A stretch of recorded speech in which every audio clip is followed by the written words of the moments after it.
Meron na ho bang naibigay na ayuda dahil tila may problema ngayon dahil sa tinatawag na number of beneficiaries, ma'am?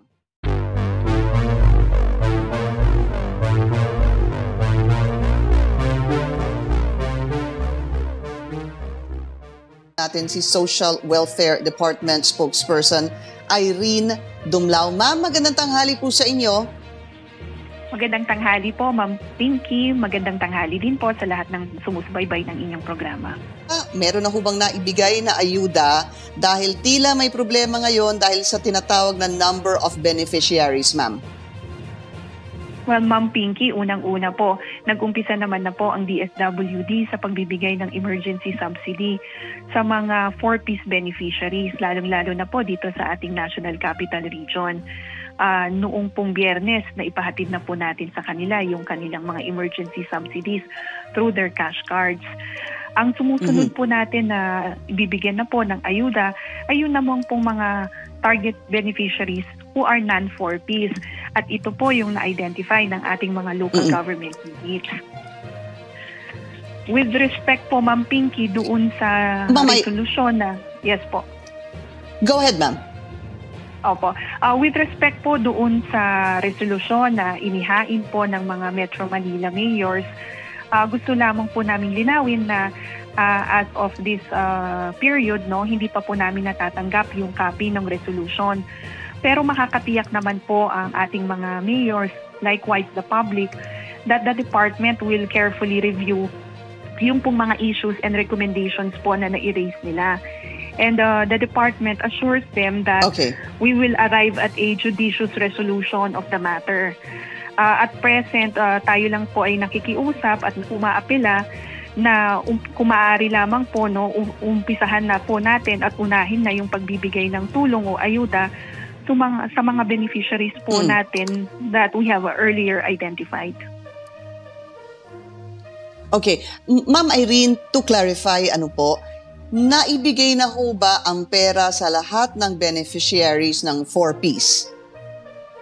Tama po, Ma'am Pinky. Para sa mga 4Ps beneficiaries po natin who are cash card holders. Tapos na po sila. So doon na po tayo sana doon sa second level. Ma'am Irene? So kailangan na po natin itong tugunan at pag-usapan dahil sabi nyo nga, you haven't received the resolution. Pero ang tanong ho, ang sinasabi po ng ilang mayor, meron ho kasing listahan na ibinigay and in less than 24 hours daw, na-reduce itong number na ito. Ang sabi niya, ang tinatawag niyang poorest of the poor, near poor at poor ay nasa 80% pero tila ang ibibigay lang ata sa kanyang constituents ay 53% when in fact yung kanyang tinatawag na segment na yon ay 80% daw. Can you explain this, ma'am? Ma'am Pinky, ang ating pong mga field offices ay nagbahagi po sa mga iba't ibang mga municipalities ng indicative number of target beneficiaries. Base po ito doon sa ating listahan ng database at dinagdagan po natin ito base po sa projection natin ng population growth. So ito po yung ating naging basihan in identifying the target beneficiaries, Ma'am Pinky. Okay. So, to be clear, ma'am, para lang po malinaw, sinunod ho ba yung data at numero na nanggaling po sa mga LGU o hindi?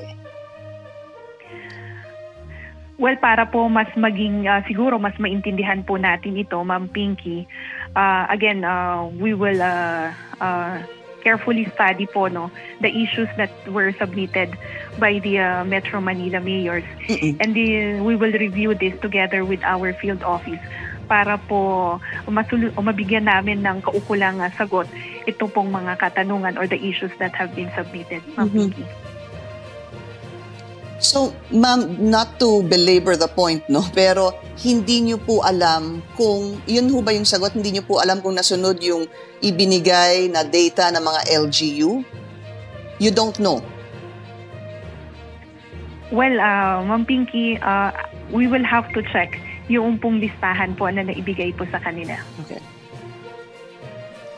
All right. Ma'am, just to, to really push this point is because ang sinasabi po nila, nagkakaroon ng problema kasi yung kanila mga constituents, yung iba nakakatanggap at yung iba na dapat daw sana ay makatanggap ay hindi rin daw nakakatanggap. So tila nagkakaroon sila ng problema sa local level. But I understand, ma'am, you're saying you need to look into this. Okay, so ang 4Ps nabigyan na, tapos na po yan. So meron ho bang temporary stop ngayon para po ma-harmonize yung listahan para dun sa susunod na batch na dapat po bigyan ng ayuda? Ma'am Pinky, patuloy naman po yung ginagawa nating proseso para po ma-deliver natin in the most expeditious manner yung pong emergency subsidy to the target beneficiaries. Certainly, we did not stop. Patuloy po yung ginagawa nating coordination with the local government units, and we will guarantee that the needed assistance will be delivered po. Ma'am, as of yesterday, magkano na ho ang naibahagi na pera sa mga mahihirap? Doon po sa initial na 100 billion pesos.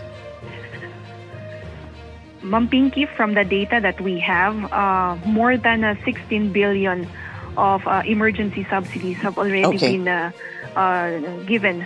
Meron ho kayong forecast kaya, ma'am, before the end of the week kung magkano na sana ang maipamahagi? Of course, ating target of accomplishment, Ma'am Pinky, is we really endeavor na maipahatid na po lahat ng mga ayuda para sa ating mga kababayan over the week before the weekends. But we are also looking at some operational issues such as yung pong manpower complement and the distribution strategies that we will be employing. Nonetheless, Ma'am Pinky, sinisiguro naman po ng DSWD that we will be providing the assistance to our constituents or to our target beneficiaries in the most efficient and effective manner.